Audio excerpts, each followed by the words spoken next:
किसी मंजर में हरी घास नहीं आती थी।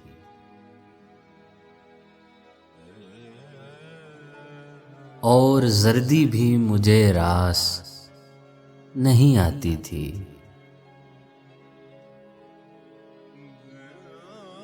इज़्तिराबी में खुशी को भी थमा आया तलाक।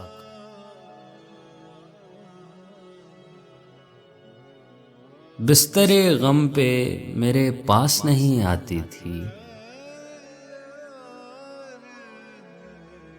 मैं भी तब पूजा के आदाब नहीं जानता था। दिलबरी उसको भी कुछ खास नहीं आती थी।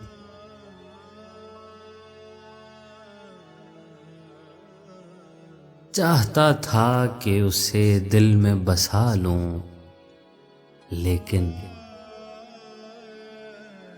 रोशनी महवे गमो यास नहीं आती थी।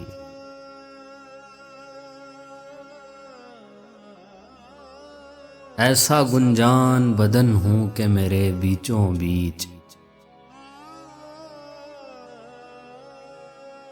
दफन था हिज्र, मगर बास नहीं आती थी। दिलबरी उसको भी कुछ खास नहीं आती थी।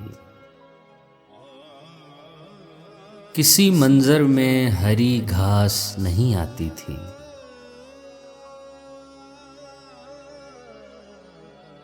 और जर्दी भी मुझे रास नहीं आती थी।